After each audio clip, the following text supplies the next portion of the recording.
C'est l'alu toute cette eau quand même. Hein. Qu'est-ce que tu fais? Je vais m'acheter des palmes à Polygone.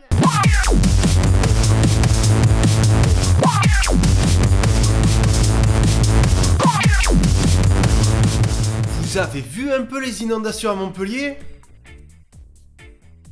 On aurait dit l'Atlantide, quoi. Le déluge. D'ailleurs, ça aurait plu à Georges Frêche. Il aurait fait un nouveau quartier. Il aurait appelé ça Atlantidus. Et puis il aurait mis des statues de lui tous les 50 mètres avec une toge, un trident dans la main, un espadon sous le pied, comme ça. Alors ils sont tous là, le Lez a débordé, la Mosson a débordé, les égouts ont débordé.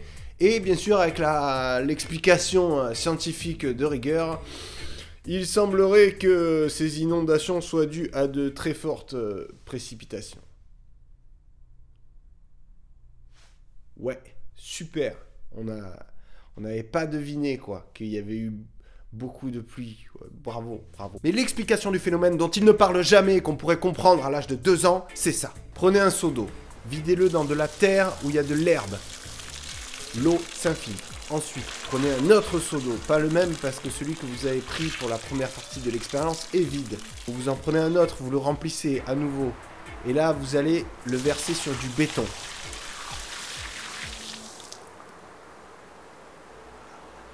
L'eau ne traverse pas. Alors, il paraît que Louis Nicolin a acheté une trentaine d'aéroglisseurs pour faire le nettoyage des rues, un petit peu comme à Venise, et que Rémi Gaillard prépare ses prochains gags avec le maillot de bain. Il va faire des bombes comme ça pour arroser les passants, quoi.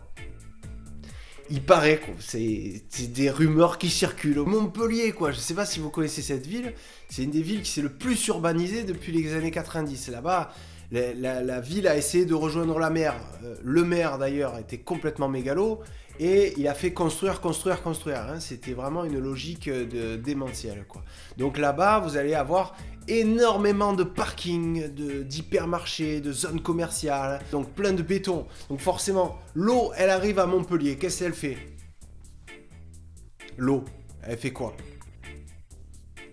Elle se dit, bon, je vais pas aller faire mes courses, tout ça. Les égouts, c'est un peu bouché, je vais attendre un peu. Et elle va un peu rester là.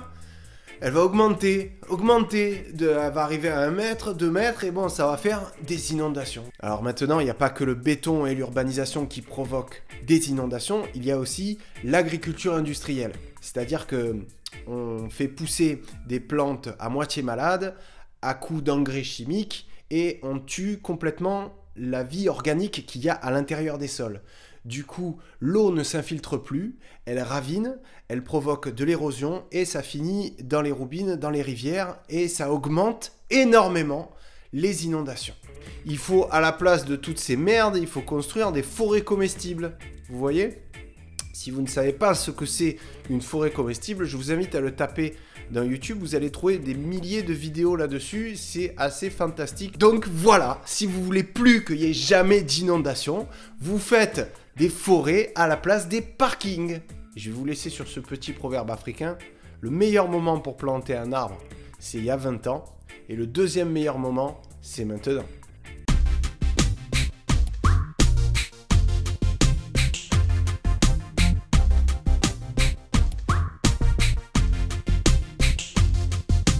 Voilà, moi j'habite à Marseille, j'habite pas à Montpellier, mais c'est une ville que j'apprécie beaucoup et où il y a beaucoup de gens que j'aime. Alors je leur adresse mes salutations, mes big up, mes bisous. Voilà, c'est pour vous. À bientôt, à la prochaine. Hasta luego.